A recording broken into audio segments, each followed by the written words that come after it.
À bord d'un avion, un couple échange des mots en secret. Un homme aux cheveux blancs commence à télécharger des données sur le cloud. Juste au moment où sa femme entre aux toilettes, un membre de l'équipage apparaît.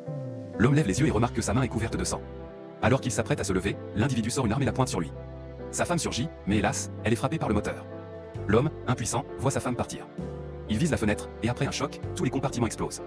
Une porte heurte le moteur, et l'avion perd rapidement de l'altitude. L'ennemi est projeté hors de l'appareil et disparaît dans le ciel. Dans un dernier effort, il télécharge désespérément les données et jette un dernier regard à sa femme avant que l'avion ne disparaisse dans le sol. 15 ans plus tard, leur fils unique, Peter Parker, est devenu le super-héros Spider-Man. Chaque jour, il survole la ville, luttant contre le crime et protégeant les innocents. Ce jour-là, un groupe de voleurs s'empare d'une substance radioactive.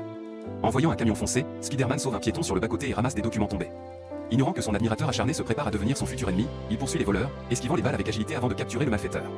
Pressé, il se rend à sa cérémonie de remise des diplômes. Son ami, Peter, prend une photo avec sa petite amie, Gwen, avant de partir. Mais l'ombre du père de Gwen le hante. Pour protéger sa bien-aimée, il décide de se séparer. Gwen, les larmes aux yeux, sait que Spider-Man porte un lourd fardeau, et il s'éloigne le cœur lourd. Depuis ce jour, il continue de traquer les criminels dans les rues, veillant secrètement sur Gwen. Malheureusement, le danger s'approche. Max, un ingénieur de la compagnie d'électricité, admire Spider-Man, mais il se sent invisible. Coincé à son travail à cause d'une panne, il est soudain électrocuté et tombe dans un conteneur rempli d'électricité.